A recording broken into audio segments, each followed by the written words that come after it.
Good morning, Morai Rabotai, Bruchim Abayim. We are continuing on Masechet Succah, and we are on Daf Yudchet, Amud Aleph, 18 lines from the bottom of the Amud, where you see a dot over there, Darash Rabbi Yehuda. Today's Amud is being learned as a zechut for Refuah Shelema of Rachel Simcha Bat Nahid, for Nisim Ben Miriam, and for our own little girl in this community that we have been davening for, Esther Bracha Bat Chaya, that should all have a full recovery. Refuah Shelema Be'ezrat Hashem. Amen. And this week's special thanks has been dedicated graciously by the Dayan family, by Shea family, by Cohen families. Should be an ultimate zchut for all of their mishpachot. Be'ezrat Hashem. Amen. So we have a little tangent over here in the Gemara. Darash Rabbi Yehuda bar Ilai, aka Rabbi Yehuda. Stam Rabbi Yehuda is in Shas is Rabbi Yehuda bar Ilai. So says the Gemara, this is not Rabbi Yehuda Anasi, right? Rabbi, but Rabbi Yehuda is Rabbi Yehuda bar Ilai. So Darash Rabbi Yehuda bar Ilai, Bayit shenifchat v'sichech al gabav kshera. A room, bayit many times in Chazal is a reference to a room in the house even, right? This becomes a whole machloket in halacha when discussing the halachot of shinui makom in Seudah in Siman Kuf Ayin Chet of Shulchan Aruch Orach Chaim. When the Shulchan Aruch there mentions in Sif Aleph and Sif Bet, Bayit, does it mean you're going from one corner of the house, from one room to another room, or from a house to another house, Bayit le Bayit. So be that as it may, a room that you have, that the ceiling came down, was taken off, you could make a schach on top of it, and that's a kosher sukkah, right? So his student is sitting there, Rabbi Shmuel Rabbi Yossi. Rabbi Shmuel Rabbi Yossi is sitting in front of Rabbi Yehuda bar Ilai when he says that, and he says, Rabbi, Parish, Rabbi, explain your words. Don't leave this stam because it is very misleading if you don't explain it. And he went on, proceeded to explain what he heard from his father, the legendary, illustrious Rabbi Yossi, right? Rabbi Shlomo Yisraeli himself was a tremendous, lion of a Talmid Chacham. He was the peer with Rabbi Elazar, Rabbi Shimon, tremendous names here. So says the Gemara, my father, Pirush Abba, Kach Pirush Abba, 400 psula, pachot me 400 keshera. If you have 400 of ceiling left already, then your sukkah is pasul, because you cannot connect the schach to the walls. You have more than necessary, more than you could afford. Schach pasul, more than up until 4 amot is going to be dofar hakuma. If you have already 4 amot or more, it's no longer dofar hakuma, then your sukkah is pasul. But it's pachot ma'arba amot. If you have less schach, less ceiling left from the ceiling of the room, less than 4 amot from each side, then your sukkah is kasher. Now the Gemara once brought this, is going to also bring another parallel scenario that happened with the same two people, and the same thing happened. Rabbi Yehuda bar Ilai said something, Rabbi Shmuel Rabbi Yossi says, please Rabbi, explain it, because if you don't explain it, it's misleading, even though that has nothing to do with Masechet Sukkah. Darash, this is the tangent. Darash Rabbi Yehuda bar Ilai, Abruma Sharia. Abruma is a type of fish, a small fish. And Rabbi Yehuda bar Ilai said, Abruma is mutar to eat. Now, it's not a problem of kashrut of Abruma itself. It is the problem that sometimes you have very tiny creatures that get attached to it, that they are shratzim. They're considered worms or prohibited creatures. And it's hard to notice them, it's hard to see them. And therefore, Chazal alerted the community to stay away from them because of that. Now, nowadays you have similar situations with some fish. It's not clear exactly what the reality of these small shratzim creatures were, but nowadays you do have them sometimes inside the fish that they swallow, because that's what's available. And these creatures that already have been there in the water, they're swallowed by larger fish, and they stay in their system, and they get attached to their flesh from inside, and it becomes a halachic challenge. Like, you have this great debate that has surfaced probably 3 times the past 35 years about wild salmon and other such species, that they have a specific worm called anisakis inside their system, and it's questionable if it's created, it hatches inside their body, or is it from outside already, and that halachically makes a difference, whether it's mutar or asur. That becomes a great debate, one of those great debates of the decade. But nevertheless, here the Gemara says it's very actually interesting. And if you, when we were several years ago trying to check these things, it's like a special light. If you know it, if you know how to check for them, you can see them. It's hard because of the flesh being pink itself, but if you know how to check, you can see them, and there's like a purple light that you shine on them, and you could mamash see them, directly. So that's it's interesting to see each one of them and how they develop. But that becomes like one of those big halachic debates, whether or not they are mutar or asur. So again, this is nothing. One of those things that nothing is new. In the time of Chazal, also they had these issues to deal with. So the Gemara says, Rabbi Yehuda bar Ilai said that when it comes to this specific type of fish, a bruma is mutar, no problem. So Amar Farad Rabbi Yishmael, Rabbi Yossi says to him, Rabbi Parish, you should explain your words. Why? Because he says, my father, Rabbi Yishmael, explained that's not by every case. It depends where they grow. Which type of water they grow in has an effect on it, because these shratzim that get attached to them, they don't live, their habitat is not just about anywhere. There are certain places that are clean, certain places that are infested, and that would affect the status of this fish, abruma, as well. So it says, Rabbi Ishmael, Rabbi Yossi, my father Rabbi Yossi explained, Shel makom ploni asura, shel makom ploni muteret. This place's abruma is mutar, this place's abruma is asur. Kihai, and Gemara gives an example. Kihai damar Abaye. Abaye had a very similar situation. Abaye paskin sachanta, which is also a small fish. The bab nara is in Egypt. So sachanta, this specific type of a small fish, in this specific place, this specific river in Mitzrayim, is mutar sharia. My tama. The Gemara says, wait a second, what's the reason? If you want to suggest that the reason is because the waters of Bab Nara, they move pretty fast, can't be, because in other words, the Gemara is suggesting that Dag Tameh, the Shratzim, because they don't have spine, they don't have a structure of bones in their body, they can't survive necessarily easily in a moving current of water when the current is strong.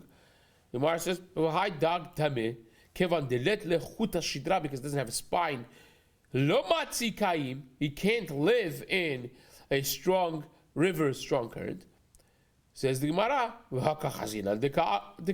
we do see types of fish or shratzim without a bone structure, without a shidra, that they do live in there. And amishum de melichi maya.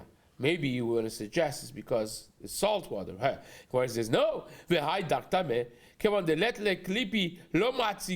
You may suggest that because they don't have a scale, they will have a hard time living in salt water. Says in some of the saltiest water in the world, we have dag tameh. So that's not the reason either. Ela mishum, the Gemara the Gemara concludes, mishum de lo marbetinayu, because the riverbed, the material, the habitat of the river is not conducive to to those types of shratzim in Babnara, in Mitzrayim. So says the Gemara, Amar Ravina. Ravina said, "V'ha'itna de shafchi naharetan v'nahar gamda lehatam." Nowadays they have changed several other rivers that they pour into Babnara as well. They combine these two, the Nar Etan and Nar Gamda, also are combined with Babnara. The habitat has changed, the climate, so to speak, of the water and the riverbed, all that has been altered, and now there are all kinds of creatures there in Babnara, and therefore even the Sachanta of Babnara would be today Asur, says Ravina. Fine. Itmar. Back to our sugya. Sichech. So what was the point of this digression? Nothing. First of all, you learned a little bit about Hilchot Dagim. He gave a platform for the rabbi to speak about wild salmons and of anisakis. Now, I'm sure people are going to go home and try to look into it more, which is a tremendous thing to be educated about bugs and worms and all those things that are in our daily life. Probably the biggest way that trephas penetrate a kosher kitchen is through worms, through tolaim. So that's something to look into. But as we mentioned, the reason the Gemara brought it is because Gemara does this all the time. That when a specific line of Amoraim or Tanaim is mentioned, they line up all of those members like that. So this is very similar, because you had Rabbi Yehuda bar Ilai say something ambiguous, and his student, Rabbi Shmuel bar Yossi, commenting, Rabbi, please explain, and then going forward with saying how his father, the illustrious Rabbi Yossi, explained that same question, right? So that's the Gemara brought one, the Gemara brought another one that was identical to that in the Hilchot Dagim. Fine. Says the Gemara, back to Sukkah. Itmar. Sichech al gabe achsadra, sheyesh lah psimin kshera. We have learned so far a halachot of achsadra that has less than 4 amot of width from the wall of the building. So we learned about the dofan akuma. Do we say dofan akuma for outside, right, of the wall? The wall of the house is made primarily for servicing inside the house, and that was the question that we had. We said we do. Now we're talking about the case that achsadra is wide and nice, is wider than 4 amot. So no dofan akuma to be said. And you still want, it's like, you have this U-shape houses with a balcony on top, and the courtyard, which is in the middle of the U, you want to make it a sukkah. You want to put your schach on top of this balcony, and the entire area underneath the courtyard would be your sukkah. Can you or can you not do it? No dofan akuma. So there's no walls there to be had. So says the Gemara, if you have psimin, if you have beams, if you have poles, right? If you have poles, then it would be kasher perhaps, because you have poles that are less than 3 tfachim apart from each other.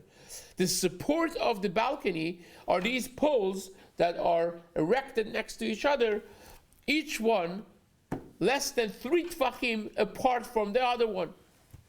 So you have lavud, right? So says the Gemara. Now, me and you would so far think what? Ma'ashela, right? You have lavud, it's good, right? That's what we would think. Lavud makes it like a wall, it's attached, right? So says the Gemara, Keshera, she'en la psimin, if you don't have psimin, says the Gemara, Abaye amar keshera, v'Rava amar psula. If you have 0 poles, there are no beams, there's no poles, then still Abaye says it's kasher. That would be awesome, right? Just go on the balcony is going around. You have these modern ones that have no beams, like it's sticking out the balcony, and then you just put some schach on top, and you're good to go. How does that work? Right? Abaye says it's still kasher. And Rava says it's pasul. So says the Gemara, Abaye amar kshera. Abaye who holds is kasher. Holds because Amrinan pi tikra yored vesotev. We had this a little bit before, and this is really another one of the Eruvin concepts that penetrates the halachot of Sukkah over here. The pi tikra yored vesotev.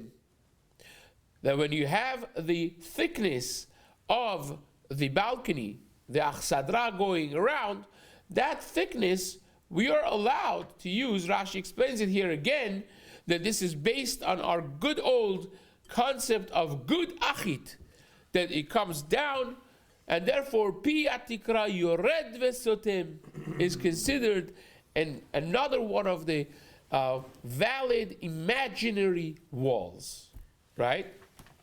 So says the Gemara, Rava questioned Abaye over here. Rava Amar psula. Rava says no, that's pasul. Because lo amrinan piatikra yored vesotem. We don't say piatikra yored vesotem. Amar le Rava la Abaye. Rava says to Abaye, let me ask you a question. Ledidach de amrat. According to you that you hold, pitikra yored vesotem, that this thickness, we're allowed to imagine it extending downward, closing the gap, and be considered a wall. Afilu hifchit dofan emsai. If you have a sukkah out in the open, right? Forget about our balcony and our courtyard case over here, right? Forget about that for a second. If you have a regular sukkah in the middle of open area, and then you have 3 walls, and you take one of the walls and you remove it. Now you have 2 walls, it's like a highway inside, right? Is that a kasher sukkah because, well, there's a beam on top, there's a surat petach, and the beam is there, so you could say, piatikra yored vesotem, let it be considered closed, this like imaginary halachic wall, and your sukkah is kasher. Would you say that? Abai says, no, I agree with you that that's pasul. Because that, as you said, is like a highway, right? That's not kasher. Even if you take the dofan emsai of sukkah, a middle wall out, it will be kasher. Abai says, no. Modina lecha. I agree with you, Rava. In that case, the havale kemabuya mevolash. It's almost like an open-ended mabui. It's like a street. People go through it. It's not like a sukkah anymore. So you can't do that. So the Gemara pauses. This says, wait a second. Maybe this is not really such a chiddush. Maybe this is not a machloket Abaye and Rava.